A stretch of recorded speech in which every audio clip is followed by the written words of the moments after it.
এবার পক্ষে ইরানের রাস্তায় লাখ লাখ মানুষ। ইউক্রেনে F-16 গুলি করে ভূপাতিত রুশ কমান্ডার। এবার ইরানের রাস্তায় লাখ লাখ মানুষ। বিদেশি মদতপুষ্ট সাম্প্রতিক দাঙ্গা, সহিংসতা ও সন্ত্রাসী কর্মকাণ্ডের তীব্র নিন্দা জানিয়ে সোমবার ইরান জুড়ে বিশাল গণমিছিল ও সমাবেশ অনুষ্ঠিত হয়েছে। রাজধানী তেহরান সহ দেশের বিভিন্ন প্রদেশের রাজপথে নেমে সর্বস্তরের ইরানি নাগরিকরা ইসলামী প্রজাতন্ত্রের প্রতি তাদের অটল সমর্থন পুনর্ব্যক্ত করেন। স্থানীয় সময় দুপুর 2টায় তেহরানে মূল কর্মসূচি শুরু হলেও অনেক প্রদেশে সকাল থেকেই সাধারণ মানুষ মিছিলে যোগ দেন। দেশের ঐক্য ও সংহতি বিনষ্ট করতে শত্রুপক্ষ যে ষড়যন্ত্র শুরু করেছে, এই বিশাল জনসমাগম তারই দাঁত ভাঙা জবাব বলে অভিহিত করেছেন দেশটির উচ্চপদস্থ কর্মকর্তারা। গত মাসে ইরানের বিভিন্ন শহরে অর্থনৈতিক সংকটের প্রতিবাদে সাধারণ ব্যবসায়ীরা শান্তিপূর্ণ কর্মসূচি শুরু করলেও পরবর্তীতে তা সহিংসতায় রূপ নেয়। সরকারি ভাষ্যমতে যুক্তরাষ্ট্র ও ইসরায়েলি উস্কানিতে তাদের মদতপুষ্ট ফার্সি সংবাদমাধ্যমগুলোর প্ররোচনায় এই বিক্ষোভকে পরিকল্পিতভাবে নাশকতার দিকে ঠেলে দেওয়া হয়েছে। ইরানি কর্তৃপক্ষ স্বীকার করেছে যে জনগণের অর্থনৈতিক দুর্দশা ও জীবনযাত্রার মান নিয়ে অভিযোগগুলো যৌক্তিক, কিন্তু তারা স্পষ্ট করে জানিয়েছে যে মার্কিন নিষেধাজ্ঞা এবং কেন্দ্রীয় ব্যাংক ও তেল রপ্তানির ওপর ওয়াশিংটনে অন্যায্য কড়াকড়ির কারণেই এই সংকট তৈরি হয়েছে। শত্রুপক্ষ এই দুর্দশাকে পুঁজি করে ভাড়াটে সন্ত্রাসী ও বিচ্ছিন্নতাবাদীদের মাধ্যমে দেশে বিশৃঙ্খলা সৃষ্টির চেষ্টা চালাচ্ছে। এদিকে মার্কিন প্রেসিডেন্ট ডোনাল্ড ট্রাম্প সম্প্রতি দাঙ্গাকারীদের প্রতি প্রকাশ্য সমর্থন জানিয়ে ইরানকে হুমকি দিয়েছেন।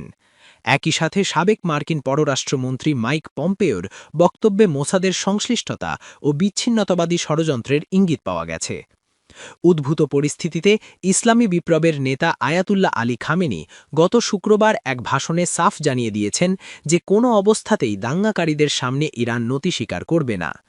প্রেসিডেন্ট মাসুদ পেজেশকিয়ানো জাতির উদ্দেশ্যে দেওয়া এক সাক্ষাৎকারে বলেছেন যে শান্তিপূর্ণ প্রতিবাদ আর দাঙ্গা এক জিনিস নয়। তিনি বলেন, সাধারণ নাগরিক হত্যা কোনোভাবেই গ্রহণযোগ্য নয় এবং যুক্তরাষ্ট্র ও ইসরায়েল সরাসরি এসব নাশকতাকারীদের প্রশিক্ষণ ও সহযোগিতা দিচ্ছে।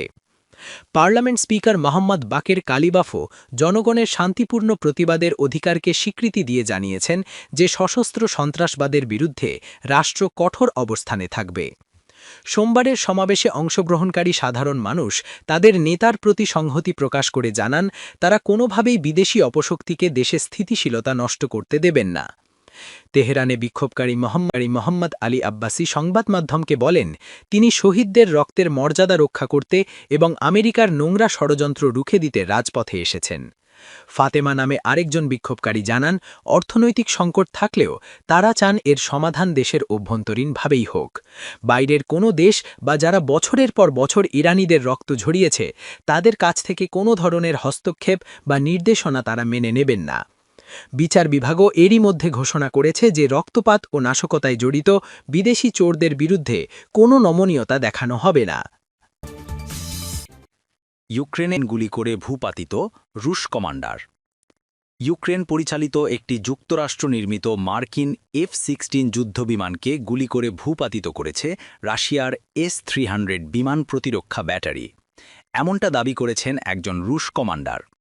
রাশিয়া 1 টিভিতে সম্প্রচারিত সাক্ষাৎকারে ওই রুশ কমান্ডার বলেন, যুক্তরাষ্ট্রের দেওয়া বিমানটি ছিল তার ইউনিটের সবচেয়ে আকর্ষণীয় টার্গেট।